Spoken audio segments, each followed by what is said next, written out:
আসসালামু আলাইকুম viewers, welcome back to my channel Shapla's recipe. আজকে আমি আবারও একটি মজাদার পিঠার রেসিপি নিয়ে হাজির হয়েছি। এই পিঠাটি তৈরি করতে মাত্র 3টি উপকরণ প্রয়োজন হয়, আর এই পিঠাটি খেতে ভীষণ মজা এবং অনেক ক্রিস্পি। আশা করি আজকের এই পিঠার রেসিপিটি আপনাদের ভালো লাগবে। ভালো লাগলে প্লিজ আমার চ্যানেলটি সাবস্ক্রাইব করতে ভুলবেন না।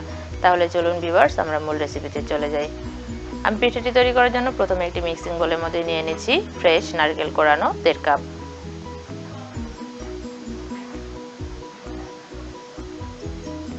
এবার আমি এর মধ্যে অ্যাড করে দিচ্ছি হাফ কাপ চিনি। মিষ্টিটা আপনারা আপনাদের প্রয়োজন মতো কমিয়ে বা বাড়িয়ে নিতে পারেন। এবার এর মধ্যে দিয়ে দিচ্ছি 1/4 টিস্পুন লবণ। এবার আমি সবকিছুকে খুব ভালোভাবে মেখে নিচ্ছি। এটা ততক্ষণ পর্যন্ত মাখতে হবে যতক্ষণ না চিনিটা সম্পূর্ণভাবে গলে যায়।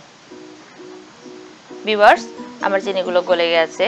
এবার আমি এর মধ্যে অ্যাড করে দিচ্ছি 2 কাপ আতপ চাউলের গুঁড়ি। এবার আমি নারকেলের সঙ্গে চাউলের গুঁড়িটাকেও খুব ভালোভাবে মেখে নিচ্ছি। ভিউয়ার্স, আমি এখানে শুকনো আতপ চাউলের গুঁড়ি নিয়েছি, এজন্য আমার এখানে মনে হয়েছে একটু পানি দরকার। আমি এখানে পানির পরিবর্তে অ্যাড করে দিচ্ছি 2 টেবিল স্পুন লিকুইড দুধ। আপনারা এখানে চাইলে পানিও ইউজ করতে পারেন। আবার আপনাদের চাউলের গুঁড়িটা যদি ভেজা হয় তাহলে এখানে পানির প্রয়োজন হবে না। ভিউয়ার্স, আমি এগুলোকে খুব ভালোভাবে মথে নিয়ে একটি ডো তৈরি করে নিচ্ছি। আর ডোটা এরকম হবে যেন এটা হাতের মধ্যে নিয়ে যে কোনো রকমে পিঠার শেপ দেওয়া যায়। আমার ডোটা একদম তৈরি হয়ে গেছে।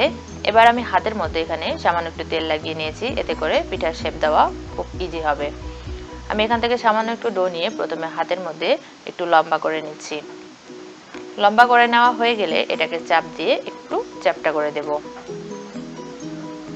ভিউয়ার্স, আপনারা আপনাদের ইচ্ছা মতো যে কোনো শেপে এগুলো করে নিতে পারেন।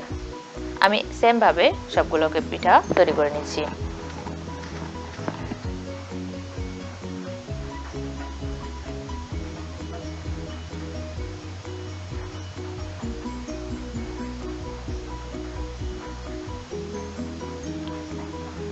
আমার সবগুলো পিঠা তৈরি করে নেওয়া হয়ে গেছে। এবার আমি এগুলোকে ভেজে নেব। ভাজার জন্য আমি চুলাতে প্রায় 2 কাপ পরিমাণ সয়াবিন তেল গরম বসিয়ে দিয়েছিলাম। তেলটা যখন হালকা গরম হয়ে যাবে তখন একে একে পিঠাগুলো তেলের মধ্যে ছেড়ে দিতে হবে।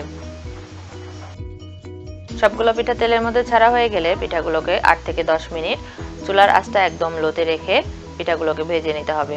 ভিউয়ার্স, এই পিঠাগুলো ভাজার সময় অবশ্যই খেয়াল রাখবেন চুলার আঁচটা কোনো মতেই বাড়ানো যাবে না। চুলার আঁচটা যদি বাড়িয়ে দেন তাহলে উপর থেকে পিঠাগুলো খুব দ্রুত কালার চলে আসবে এবং ভেতরে পিঠাগুলো নরম থেকে যাবে।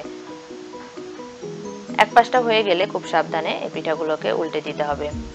এভাবে আমি গোল্ডেন ব্রাউন করে পিঠাগুলোকে ভেজে নিচ্ছি।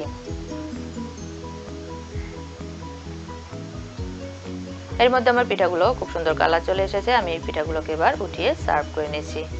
ব্যাস, তৈরি হয়ে গেল মজাদার নারকেলের পিঠা। ভিউয়ার্স, এই পিঠাগুলো আপনারা একটা এয়ারটাইট কন্টেনারে করে 7 দিন পর্যন্ত সংরক্ষণ করতে পারেন। এই পিঠাগুলো একদম ক্রিস্পি থাকবে। এই পিঠাটি আপনারা বাসায় ট্রাই করতে পারেন। আশা করি আপনাদের ভালো লাগবে। ট্রাই করলে আমাকে কমেন্টসে জানাতে ভুলবেন না কেমন হয়েছে। ভিডিওটি ভালো লাগলে লাইক, শেয়ার এবং কমেন্টস করবেন এবং আমার চ্যানেলে এরকম নতুন নতুন ভিডিওর আপডেট পেতে প্লিজ আমার চ্যানেলটি সাবস্ক্রাইব করবেন। আজ আর কথা না বাড়িয়ে এখানে বিদায় নিচ্ছি। আল্লাহ হাফেজ।